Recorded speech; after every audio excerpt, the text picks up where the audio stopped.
Saludos y bienvenidos. Comenzamos este Mangas Verdes. Hoy dispuestos a contaros también un montón de cosas interesantes relacionadas con el medio ambiente y la sostenibilidad, la naturaleza y muchos asuntos que nos interesan. Hoy comenzamos hablando de contaminación, de toxicidad, cómo evitarla en algún momento, en todo lo que se refiere a la alimentación. Somos lo que comemos, decía el clásico, pero ¿qué es lo que estamos comiendo últimamente? Cada vez hay más estudios que nos explican ¿por qué tenemos la cantidad de enfermedades que tenemos? Yo, sin ir más lejos, hay un detalle que quiero comentaros por si no os habéis dado cuenta. ¿Habéis visto la cantidad de azúcar que hay absolutamente en todas las etiquetas de todos los productos, incluso de las patatas fritas? Luego resulta que hay una epidemia de diabetes en toda Europa y nadie se explica por qué. Bueno, pues de eso, de cómo comer sano en un mundo tóxico, así se titula el último libro de Carlos de Prada, hacia una dieta más saludable, reduciendo los tóxicos alimentarios, un libro de la campaña Hogar sin Tóxicos que es, la verdad, es que verdaderamente amplio, voluminoso, pero ¿por qué? Porque tiene un montón de referencias científicas que nos justifica las cosas que cuenta Carlos. Vamos a saludarle ya. Carlos, ¿qué tal? ¿Cómo estás? Hola, muy bien. Aquí andamos. Bueno, un libro en el que, para empezar, y lo dices muy bien claro en la introducción, los alimentos que consumimos hoy no son los de hace 100 o 200 años. ¿Por qué? Claro, hombre, porque hace 100 o 200 años no había el sistema de producción agroalimentario tan desnaturalizado como tenemos hoy en día, ¿no? Hoy en día, por ejemplo, en la agricultura, pues se utilizan en la agricultura convencional, en la que no es ecológica, pues una cantidad tremenda de sustancias químicas sintéticas, por ejemplo, de pesticidas, ¿no? Que esos pesticidas, obviamente, hace 100 o 200 años no existían, ¿no? También por la actividad industrial, a lo largo sobre todo de las últimas décadas, pues se ha generado un problema de contaminación ambiental que también puede redundar en que muchos de esos contaminantes se integren en la cadena alimentaria y nos puedan llegar a través de la alimentación, ¿no? Y bueno, también por otra serie de factores, pues al final, pues es evidente, ¿no? Los alimentos no tienen hoy en día exactamente la misma composición que podían tener hace 100 o 200 años. Por ejemplo, pues no, hace 100 o 200 años no tenían la presencia, aunque sea a bajas concentraciones, de una serie de elementos contaminantes que hoy en día son frecuentes, ¿no? Y eso que estamos hablando de alimentos naturales, ya no hablamos de los procesados y los ultraprocesados. Claro, sí, no, incluso pues eso, alimentos que uno puede considerar en principio saludables, ¿no? Frutas y verduras, por ejemplo, pues pueden contener, si son convencionales y no ecológicas, presencia en bajas concentraciones de residuos, por ejemplo, de pesticidas. Y si nos vamos, claro, a los alimentos procesados, además le añadimos toda esta larga lista de posibles aditivos, ¿no?, que se incorporan con frecuencia en los alimentos procesados, ¿no? Entonces, bueno, pues hay que tener unos conocimientos básicos, ¿no?, que nos permitan, en la medida de lo posible, reducir la exposición a muchos de estos contaminantes. Una reducción de la exposición que a lo mejor no puede ser nunca absoluta, total, o sea, no vamos a librarnos de todos los contaminantes, pero sí a veces con una serie de medidas sencillas sí que podemos reducir bastante la exposición a estas sustancias, a las cuales pues es mejor reducir la cantidad de ellas a la que nos exponemos, ¿no? Esas medidas están contenidas en el libro, pero explícanos alguna para que podamos ir poniéndola en marcha antes de leerlo.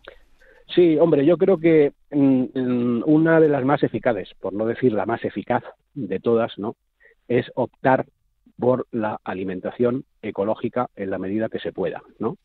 Porque, bueno, pues hay una serie de sustancias en Europa, en la Unión Europea, hay autorizados centenares de principios activos diferentes de pesticidas, es decir, insecticidas, fungicidas, herbicidas, ¿no?, y residuos de estas sustancias que los científicos dicen que son biológicamente activas, es decir, que pueden afectar a seres vivos, ¿no?, y que, aunque inicialmente deberían afectar solo a las especies plaga, lo que nos dice la comunidad científica a través de centenares de investigaciones es que también pueden afectar, y a veces a niveles bajos de concentración, también al ser humano, ¿no?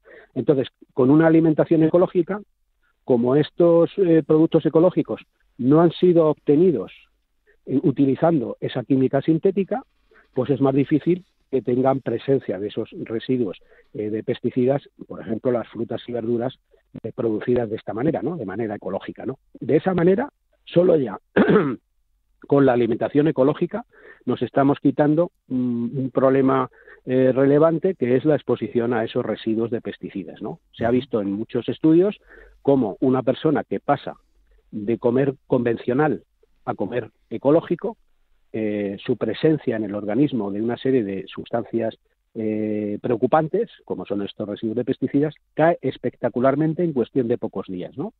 Esa es una medida, pues yo creo, bastante eficaz, ¿no? Para reducir al menos una parte de los contaminantes que pueden llegar a nuestro organismo, en este caso, los residuos de pesticidas.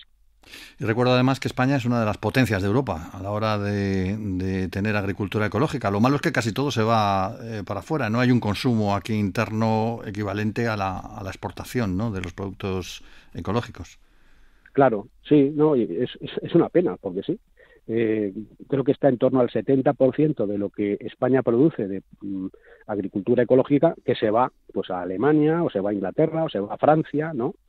Porque en España, aunque está creciendo el consumo interno, pues quizá no lo está haciendo al ritmo que debiera, y una parte de ello yo creo que tiene que ver precisamente con que a lo mejor no existe el mismo nivel de conciencia que existe en otras partes de Europa, ¿no? Porque a lo mejor la gente cree que no hay mucha diferencia realmente entre consumir ecológico o no hacerlo, pero realmente hay una enorme diferencia, como hemos comentado, y no solamente por lo que hemos comentado, sino también por otros factores, ¿no? Como por ejemplo la mayor presencia de antioxidantes, una serie de nutrientes que hay en los productos ecológicos respecto de los productos convencionales, ¿no? Hay un capítulo del libro que a mí me ha preocupado especialmente, el sexto, el del agua del grifo, que hablas de la contaminación de las aguas, de cómo se ha normalizado esa contaminación y de cómo se ha detectado la presencia de esos disruptores endocrinos también en el agua que bebemos. Sí, claro, es que no hay más que observar, ¿no?, lo que sucede con las aguas, ¿no?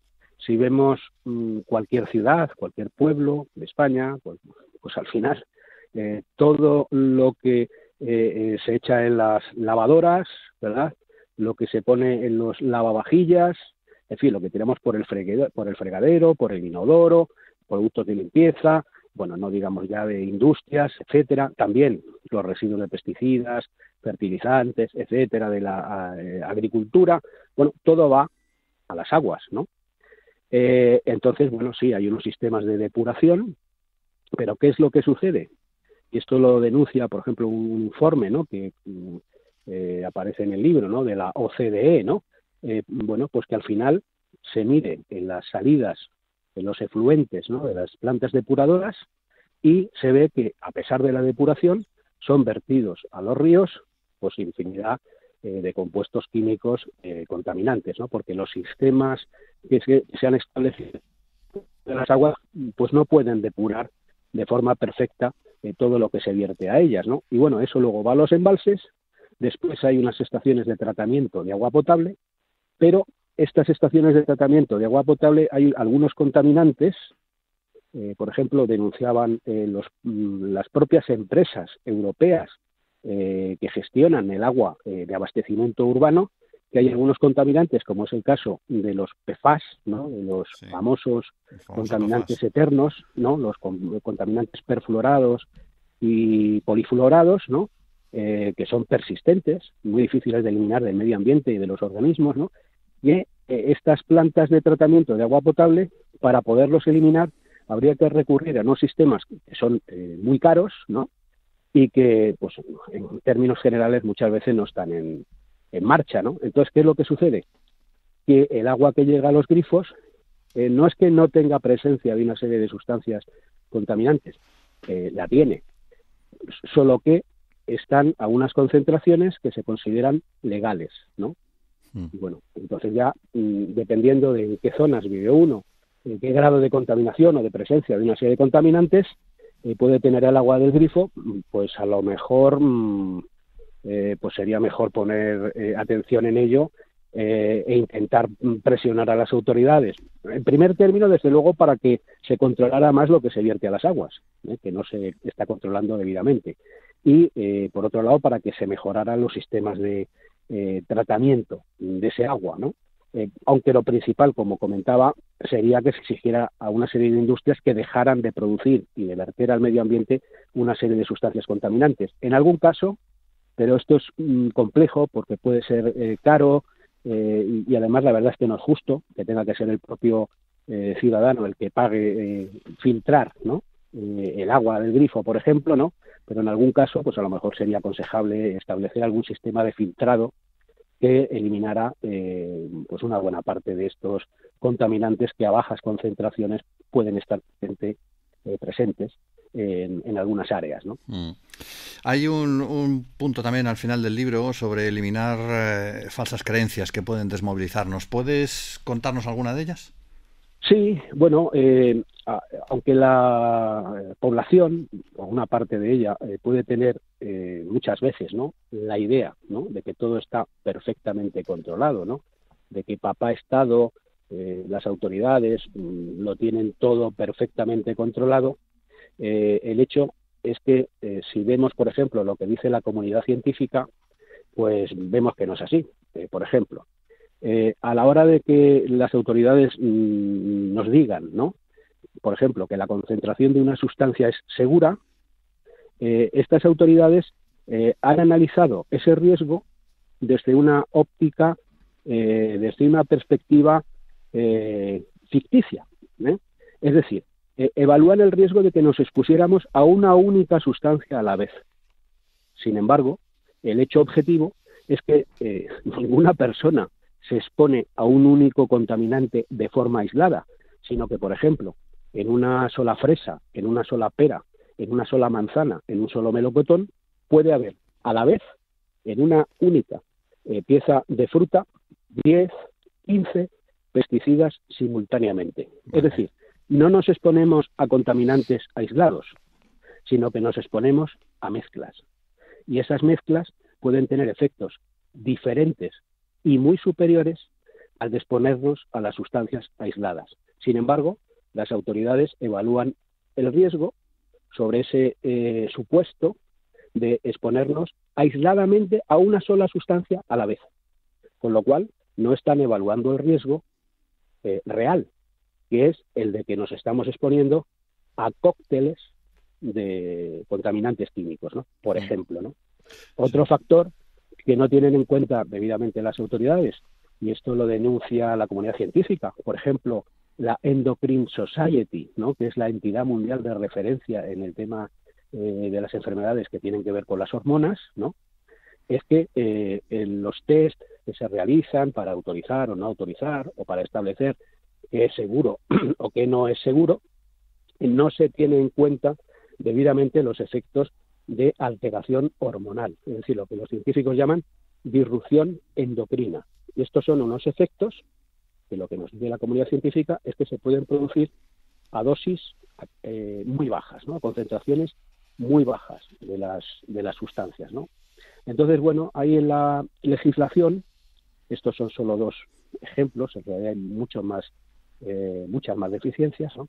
Hay una serie de lagunas en la legislación, en la normativa, en el sistema de evaluación del riesgo de las sustancias, ¿no?, que hacen que realmente pues no estemos siendo debidamente protegidos frente a estos riesgos, ¿no? Y además hay que decir que ahora mismo en Europa además hay una tendencia desde la Comisión Europea, un poco en la línea de lo que hace Trump en Estados Unidos, ¿no?, a la desregulación. Es decir, ahora mismo hay una serie de normas que protegen la salud de las personas en Europa frente a riesgos como estos, que están siendo, si no desmanteladas, sí privadas de eficacia, ¿no? Se están llevando por delante pues una serie de normativas. Todo esto pues no es algo que nos tenga que hacer deprimir ni nada por el estilo, sino lo que tiene que servir es para que nos demos cuenta de que si no nos protegen debidamente las autoridades, o por lo menos no suficientemente, pues somos nosotros los que tenemos que adoptar medidas.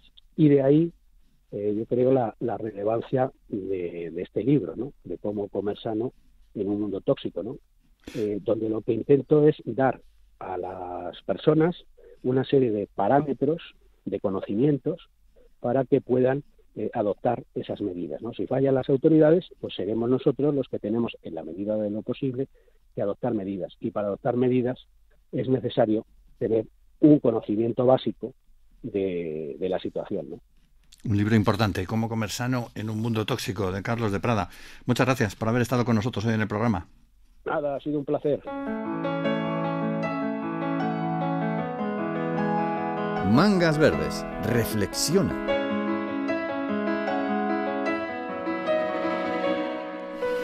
Bueno, pues de un libro a unas jornadas. La semana pasada se celebró una nueva edición de las jornadas de la cátedra Step Forward, ya sabes, una cátedra propiciada por la Universidad Autónoma de Madrid y el Centro Tecnológico Forestal de Cataluña, con apoyo económico de Total Energies, que hace esas labores de estudio académico, pero también de campo, en la convivencia entre avifauna y parques fotovoltaicos. ¿Cómo va esa convivencia? ¿Se va mejorando? ¿Se va manteniendo? ¿Cuáles problemas? ¿Qué problemas tiene? Bueno, Gerard Bote Cabau es el responsable del programa de gestión y conservación de la biodiversidad del Centro de Ciencia y Tecnología Forestal de Cataluña, y hoy le tenemos con nosotros en el programa. Gerard, saludos, bienvenido.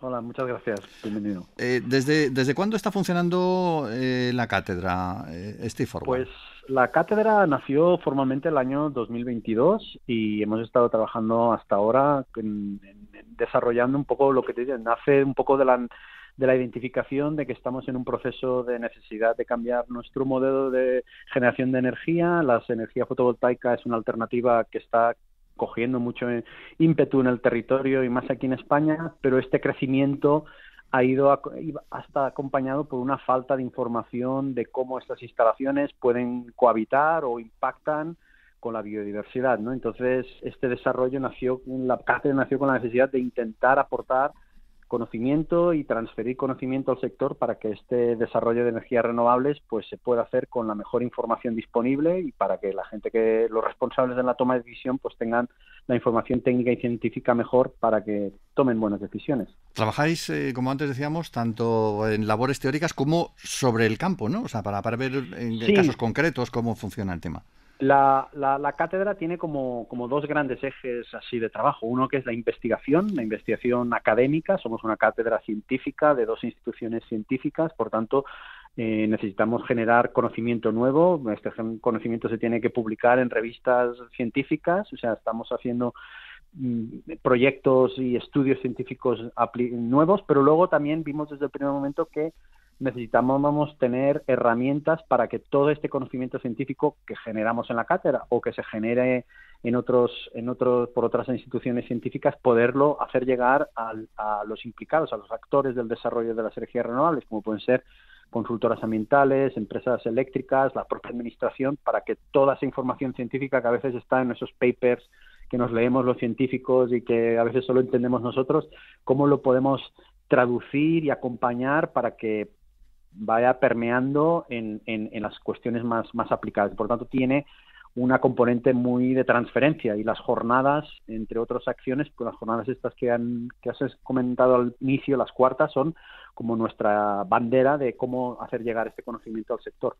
¿Y qué tal fueron? Cuéntanos cómo se desarrollaron. Pues estamos muy contentos, realmente son las cuartas jornadas que organizamos. Cada año hemos ido a más asistentes. Esta vez hemos llegado casi a 300 asistentes. Es el evento, dijéramos, español más importante donde se hablan de estos temas de compatibilizar o impactos también de la energía fotovoltaica con la biodiversidad.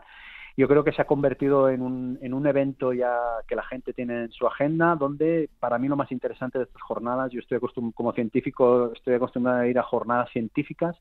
Lo bueno es que estas jornadas somos capaces de acercar a foros científicos, administraciones, sector privado energético y consultorías, ¿no? O sea, los end users, los usuarios finales de ese conocimiento, ¿no? Entonces, estamos muy contentos en ese sentido, que llegamos al destinatario final de este conocimiento. ¿Qué feedback estáis recibiendo de este destinatario? ¿Les es útil la información, los análisis que preparáis? Sí, evidentemente en estas jornadas no solo explicamos nuestros resultados, sino que en este caso, por ejemplo, este año hemos traído gente a nivel internacional, de Estados Unidos, de Francia, donde entonces ellos lo ven muy útil porque lo que decía, ya lo vimos en un artículo que publicamos hace un par de años en la cátedra, donde hacíamos un análisis, una revisión de cuál es el nivel de conocimiento a nivel mundial de biodiversidad y impacto con las fotovoltaicas, y una de las principales conclusiones es que el desarrollo de esta energía ha sido exponencial en los últimos 5 o 6 años a nivel mundial y no ha ido a la par de una generación de conocimiento científico que evidentemente necesita su tiempo para entender mejor cuáles pueden ser los impactos o beneficios o cómo mitigar los impactos, ¿no? Entonces hay un gap de información científica y el desarrollo. Entonces estas jornadas lo valoran muy positivamente porque son espacios donde se les presenta los últimos avances, ejemplos prácticos, científicos, también prácticos de empresas, de qué se está haciendo y cuál es el estado de conocimiento sobre cómo hacer esta implantación de renovables sin minimizando el impacto en la biodiversidad. ¿Nos podrías poner algún ejemplo concreto de cómo se está actuando en algún punto de la geografía con ese para reducir ese impacto? Uno de los debates también que está sobre la mesa y que evidentemente los impactos se minimizan sobre todo en la fase de planificación. Lo importante es que las plantas fotovoltaicas, las ubicaciones de estas plantas, pues se hagan en los mejores sitios donde impactan lo mínimo posible, ¿no?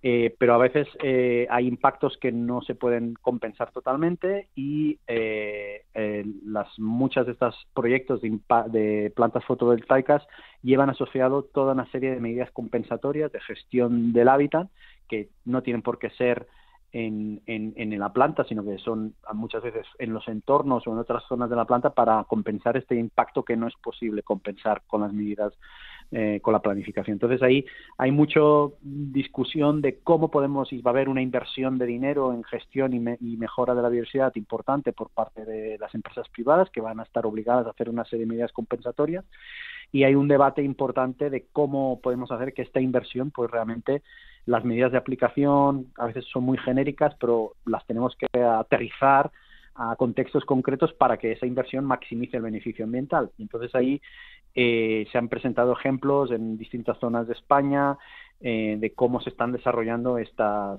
medidas. Son cosas recientes porque el impulso de la red fotovoltaica en España es muy fuerte, pero es relativamente reciente. Por tanto, es uno de los temas que también genera más debate de cómo vamos a aplicar estas medidas compensatorias.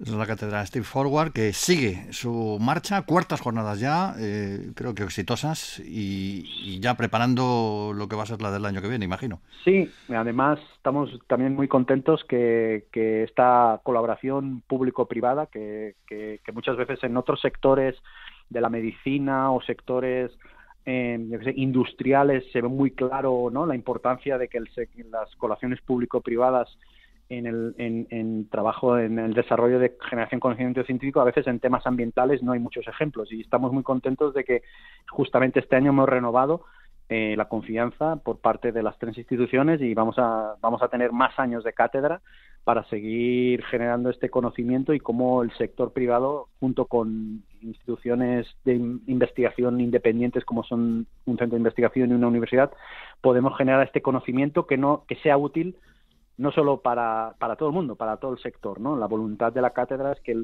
lo que hagamos no sea para beneficio ni de los miembros de la cátedra, sino que sea generar herramientas y productos que sean útiles para los actores que están el sector privado, público y administración. Pues estamos muy contentos de renovar.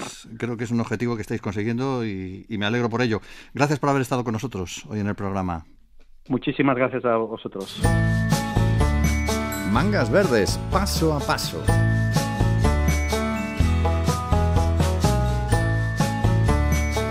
Bueno, y hoy en el programa también vamos a hablar de un una iniciativa que a mí me ha llamado particularmente la atención.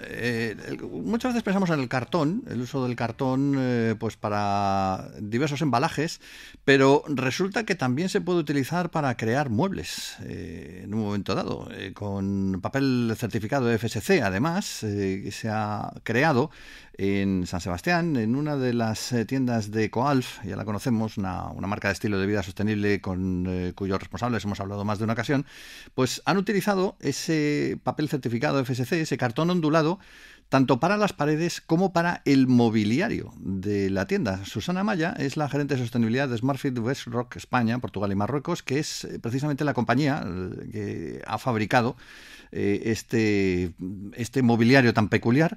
Y le damos ya la bienvenida al programa. Saludos, Susana. Hola, buenos días. Saludos. Son nada menos que 185 metros cuadrados con papel, pero no embalando, sino creando esos muebles. No sé, ¿cómo lo habéis conseguido? Pues la verdad que sí, como bien decías, el papel y el cartón estamos muy acostumbrados a verlo, pues eso, en los envases, en las cajas de frutas y verduras, pero el hacer la decoración y el mobiliario de una tienda, pues es la primera vez que hemos tenido este reto con EcoAlf, con el que pues compartimos tantos principios y valores de sostenibilidad, y ha sido un reto bonito para nuestros diseñadores, y que la verdad que el resultado pues nos ha encantado. Ha quedado una tienda pues que se respira naturaleza, sostenibilidad, una tienda cálida, y ha sido un reto, bueno, pues que hemos superado. Nosotros estamos, como te decía, pues sí que estamos acostumbrados a hacer envases, y de hecho nuestros envases, como son de materia prima renovable, natural, biodegradable, reciclable, pues